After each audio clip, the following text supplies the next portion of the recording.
Welcome back sa ating channel. Naging mainit nga sa hindi umano sa mundo ng social media. Tila sa wakas, bistado nga itong si Robles at Kuting ng Norte, Lisa Smugs at Tambaloslos sa kanilang panlolokos sa taong bayan. Ngayon nga ay himas rehas ang aabutin ng mga ito dahil nagsama-sama na naman ang matitinong mga opisyalis para kalkalin ang nangyari di umano sa loto na ito na naging scam nga.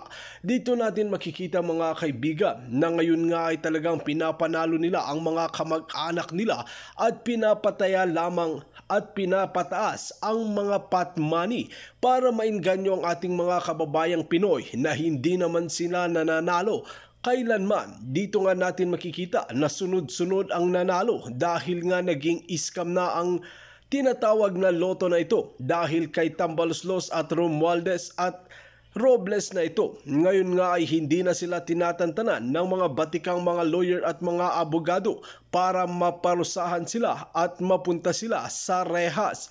Dito natin makikita mga kaibigan na talagang pinagloloko na ang taong bayan sa ginagawa ng mga pulpolitiko na ito. Kaya naman ngayong administrasyon na ito, hanggat hindi tumitino at hindi umaaksyon itong si Kuting ng Norte, ay hindi nga magbabago ang bansang Pilipinas dahil sa kanilang ganib at talagang korap na opisyalis ang mga pwenesto at linuklok sa matataas na posisyon.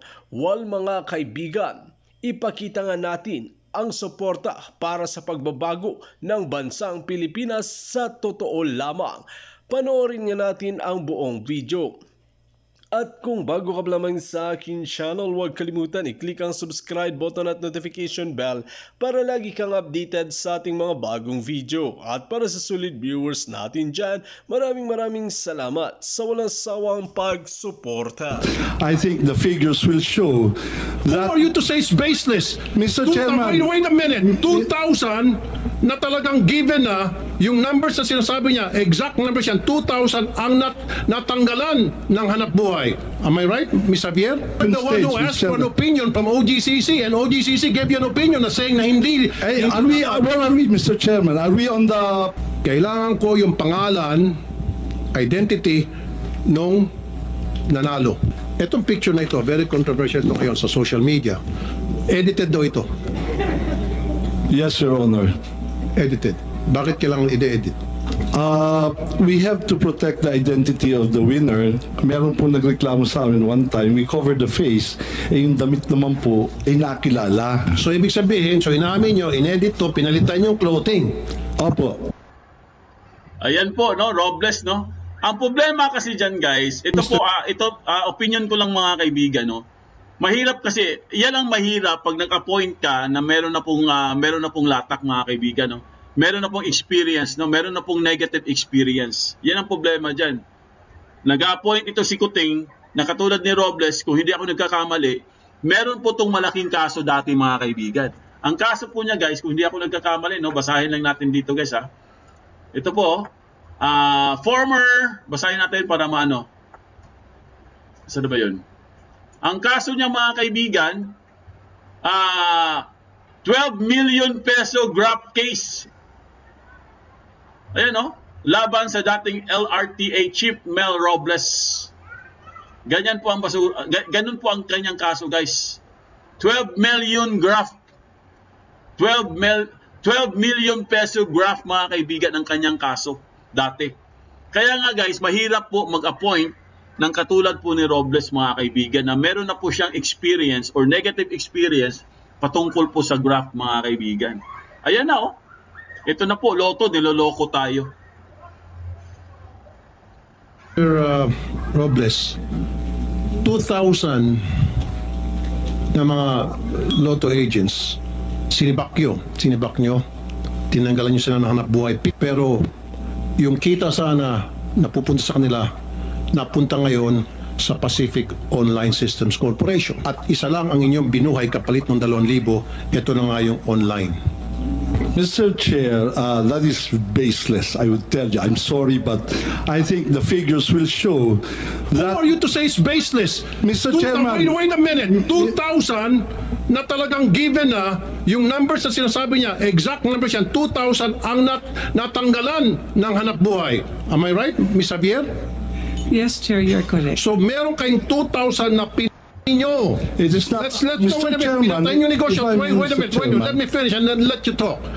2,000 ang tinanggalan nyo ng hanap buhay, pinatay yung negosyo, and then kapalit ng 2,000, isang kumpanya lang ang inyong binuhay. Hindi po ako may gawa niyan, Mr. Chairman. Dumating po ako awarded... under your watch. Mr. Chairman, if I may, Mr. Chairman, it is not under my watch that the PLS was awarded. 5.8 billion po yan. It is a modernization of the lottery system, Mr. Chairman. I came, it was already on the But you were implementation the one stage, who Mr. asked for an Chairman. opinion from OGCC, and OGCC gave you an opinion na saying na hindi... Hey, where are we, Mr. Chairman? Are we on the Pulai?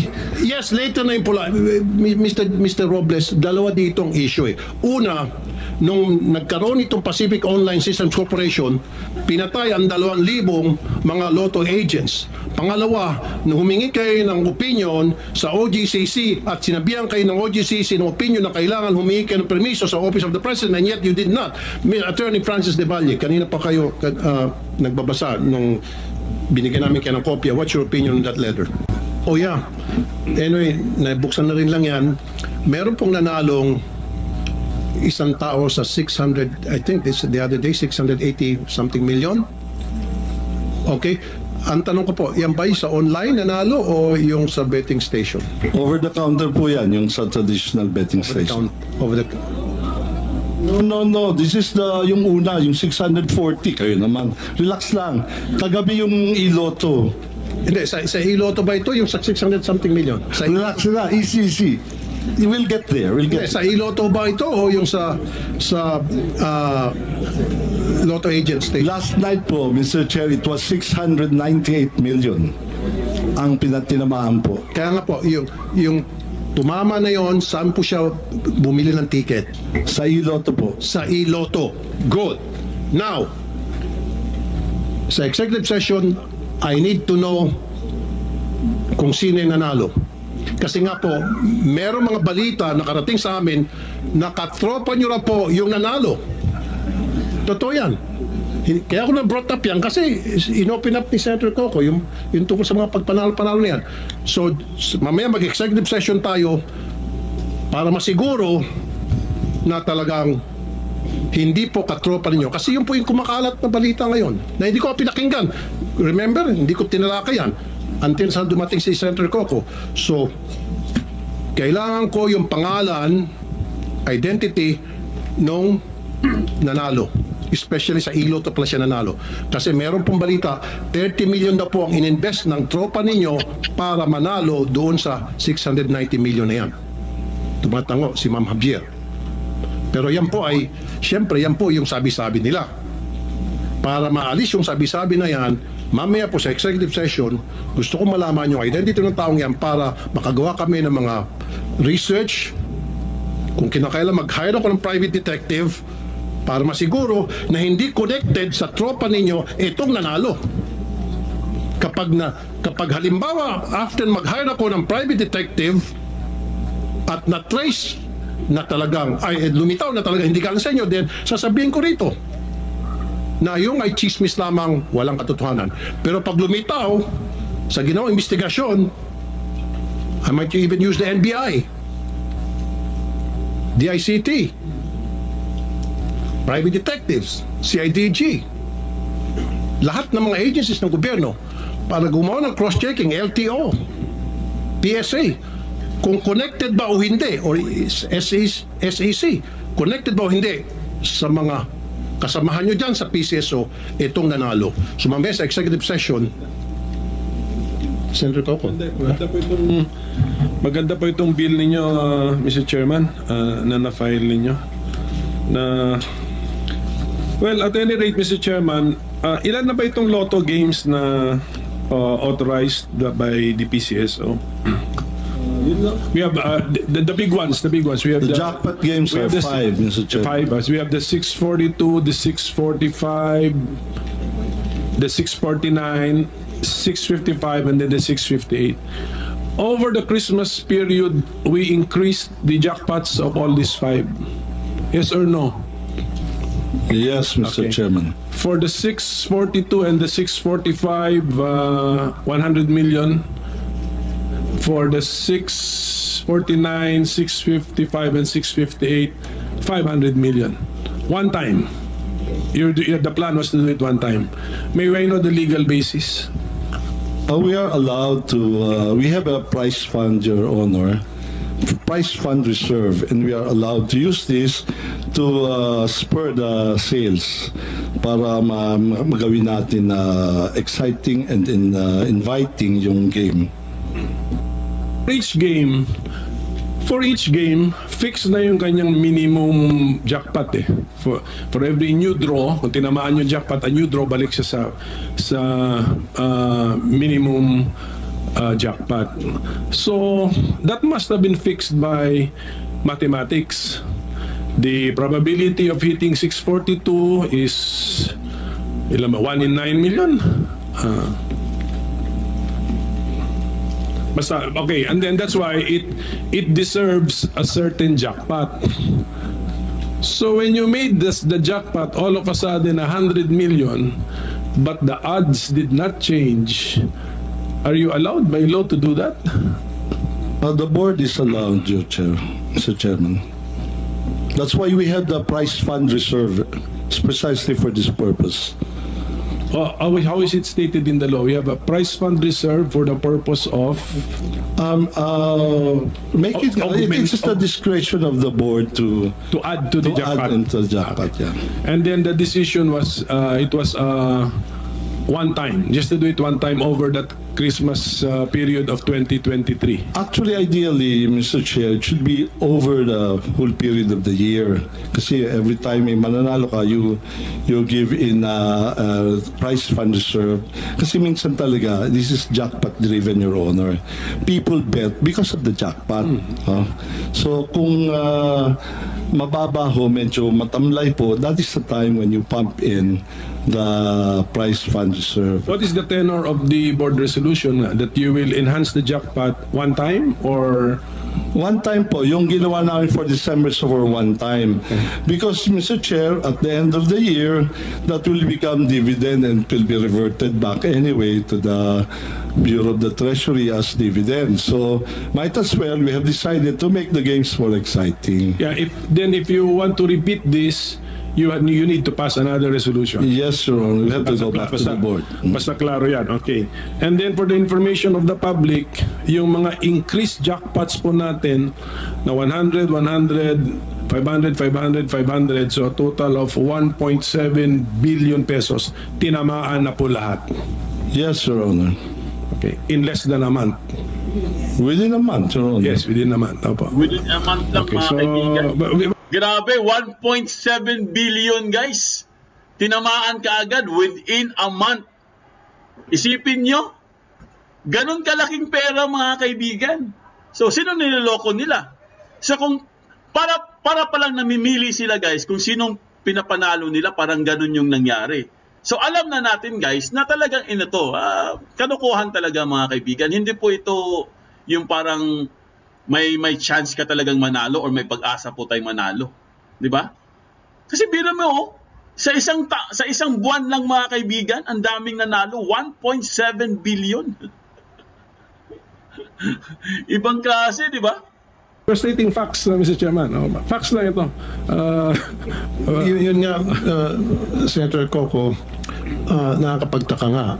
Marami nagtataka, siyempre, especially yung mga mananaya na ang bilis na manalo ngayon sa PCSO, especially na the fact na hindi naman pwedeng sabihin kung sino yung mga nanalo, pwede naman nila itago, plus pagdating po dun sa online, sila naman may control ng computer system na yan, so madali na nilang i-hocus-pocus. Yun po yung sinasabing hinaing ng marami mga mananaya. Okay, so I think the PCSO is at liberty to reveal to us na yung in-increase na po yung mga jackpots, in all those games, available na yung online betting. Yes, Your Honor. Kaya, meaning to say, when si 642, ang minimum niyan, and what's the usual minimum ni 642? Or maximum jackpot pala? 5.9. Minimum ba? 5.9. Mr. Chair. Bakit talanganin? Hindi, yung published... Senator Coco, makasingit lang. Yes. Okay. Yung sabi niyo this December, tinamaan yung 642, 649, 645, 655. Are these all from Iloto? Hindi po, last night lang po yung Iloto. Ilan po yung tumama sa Iloto out of this 1, 2, Isa lang po, yung kagabi lang po. kagabi lang? Okay. What game? What game yun? Yung kagabi? 6:55. 655. 600 million kasi yun, Senator Coco. Quick na lang, Senator Coco. Okay. Etong picture na ito, very controversial ito ngayon sa social media. Edited daw ito. Yes, Your Honor. Edited. Bakit kailangan i-edit? We have to protect the identity of the winner. Meron po nagreklamo sa amin one time, we covered the face, yung damit naman po ay nakilala. So, nagreklamo siya, sana naman daw po, wag ipakita naman po yung damit. So, yan po ang reason niyan, and I agree, it's a very poor editing, pero the objective is to conceal the clothing na ma-identify sa kanya. So, ibig sabihin, so inamin nyo, inedit to, pinalitan yung clothing. Opo. Bakit kinakailangan palitan ng clothing? Again, part po yan ng pag-conceal kasi na-identify po yung damit. For example, kung at that day, yung mga kapitbahay po yun yung suot niya, ganyan. Or kung nakapag-selfie siya, meron yung pong nagreklamo sa amin, favorite clothes daw kasi, kaya nalaman siya. So, Your Honor, it's, if there is something to apologize, it's the poor editing. But I think it has served its purpose of concealing the identity, Your Honor. So, at least inamin nyo, ayan, marami kasi mga nagtatanong, nagsabi, purang pagka-edit. I'm So, sorry, inamin nyo, edited ito. we're not very good at editing the clothes. Pero yung tao hindi edited. Hindi po, totoo po Tunay na yan. tao to. Tunay na tao po yan. Okay. So, kaya sabi ko mamaya sa executive session, gusto ko malaman yung identity na itong taon to, pati yung nanalo sa 690 million. Actually, Make sure na lahat talaga po on record yan, kung isusumpinan niyo po, we can provide the names. No, sa executive session, pwede naman siguro yan. Am I right, Senator Coco? Can we do that? On executive session? Yes, Mr. Chairman, let's make it a strictly executive session. Yes.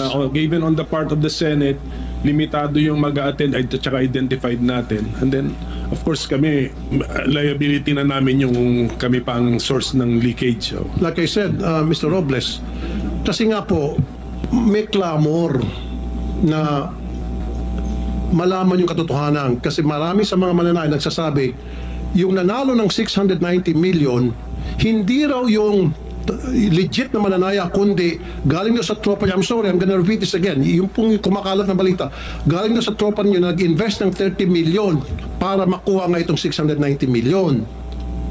Para maalis na po yung haka-haka na yan, gusto po namin makita kung talagang totoong tao yon. And then gagawa nga ako ng cross-checking. Sinabi ko na kanina, I'm gonna use the NBI, the ICT, if I have to hire a private detective, para magkaroon ng cross-checking kung yun ba related sa inyo. Hindi. Pag lumitaw na hindi, sabihin ko rito na hindi related talagang legit winner yan.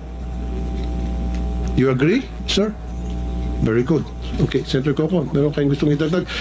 Siguro, bumalik tayo ngayon doon sa komisyon na 14% na sinasabi in the first place, bawal yung komisyon. Now, sabi nyo, hindi namang naglagay kayo ng cap na 14% dahil kailangan magkaroon nga ng cap.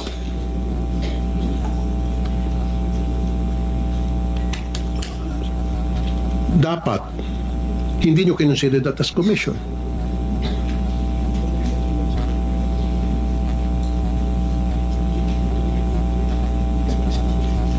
Very explicit po kasi na bawal ang komisyon. Na ang sinasabi nyo, hindi po komisyon kasi nga po, yun ay para i-recover yung mga gastos, etc.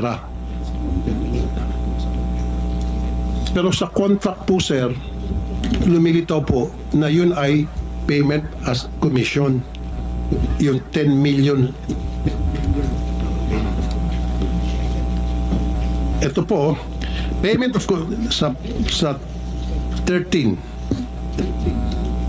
Sa number 13 po, payment of commission. A 14% commission shall be paid to the agent based on the generated daily sales. Oh, you entered into a contract stating na magkakaroon ng payment of commission na 14% doon sa testing na sinasabi naman po ng OGCC hindi dapat. During the testing period, there's no such thing as commissions that must be given, that should be given. Sinabi po ng OGCC na no can do para sa commission, wala dapat commission pag-uusapan during the testing period. And yet, dito po sa kontrata, sinabi ninyo na magbabayad kayo ng 14% ng PCSO commission sa Pacific Online. So again, that's a violation of the law.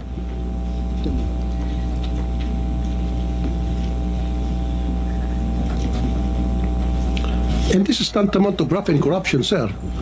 I don't know, maaaring hindi po kayo makakasuhan dito. Maaaring mga kasamaan po ninyo pwede makasuhan dito ng graft and corruption. Kung sino man po pumirma dito, sino man pong nag-instigate nitong kontratang ito. Graft and corruption po, maliwanag pa sikat ng araw. Ito po kontratang to. Dami pong butas.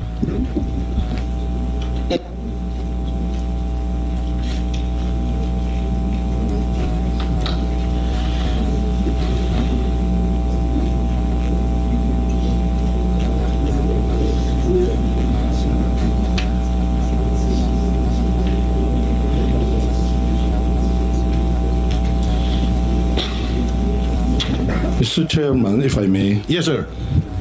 I think the guidance is for us to have a reasonable cost. So we will have to determine din talaga yung reasonableness ng cost nila. But as I've said, we're putting a cap on that. I understand, sir. I understand.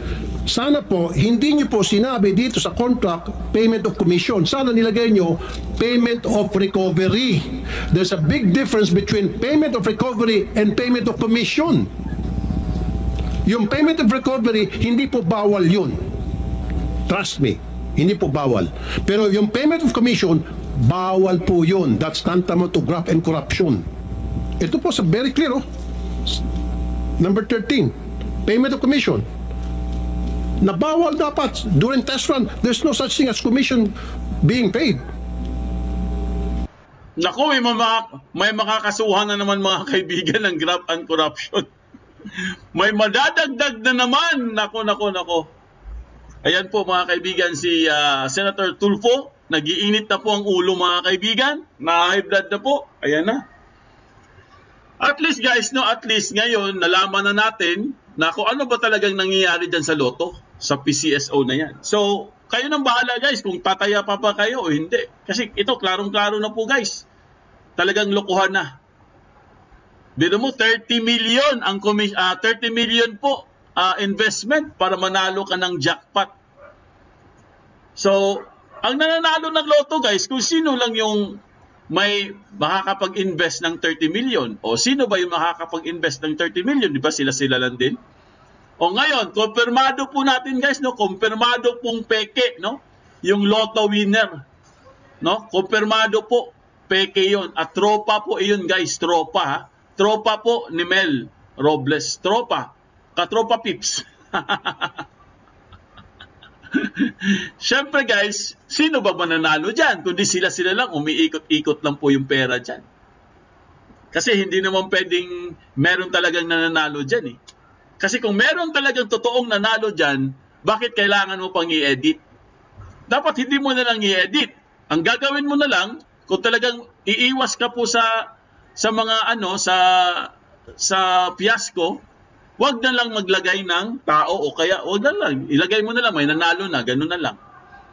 Kasi kung mag-edit ka pa diyan, ibig sabihin gusto mong ipakita sa mga tao na meron talagang nanalo na wala naman. 'Di ba? Kasi madali lang naman gawin yan eh. Kunwari mag-aabot ka ng cheque, tapos sa kabila may tatanggap o gano'n. O di Photoshop, Adobe, o yan. Buo ka nga, di ba? In-explain na natin kahapon yan. Ibig sabihin, meron talaga silang intensyon na lokohin ang mga tao. Kasi nga guys, kalahating bilyon, bilyon na nga 1.7 billion po. Nilustay nila ha, nilustay nila. Within a month only mga kaibigan.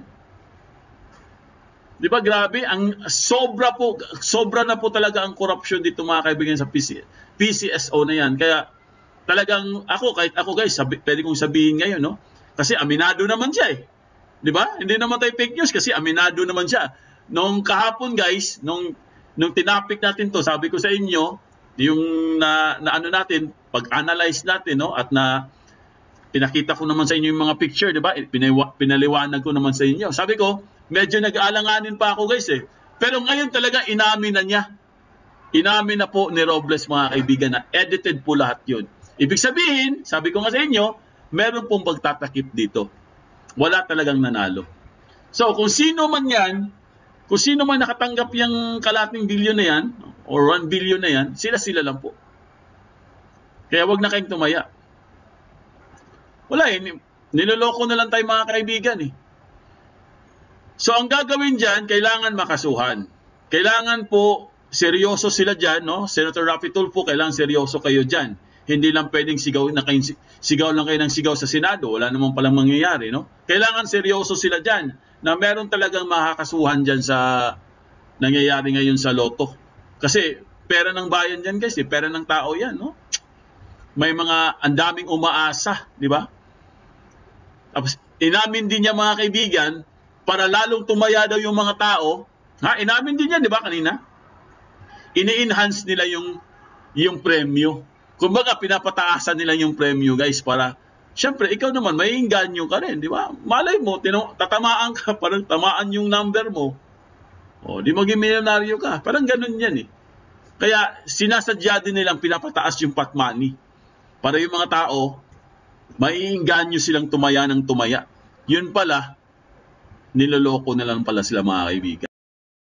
Dito nga natin mapapatunayan mga kaibigan ang mga korap na opisyales sa ating pamahalaan na kailangan na silang masibak sa pwesto at talagang mag-resign na dahil nga kay Kuting ng Norte na ito. Hanggat hindi nga tumitino ito ay kawawa talaga ang ating bansang Pilipinas sa kanyang kamay. Kaya nga binabalak na ng taong bayan na magkaroon ng People's Power 3. Well mga kaibigan, kung kayo ang tatanungin ano ang inyong mga opinyon, just comment below sa ating comment section at ating pag-uusapan.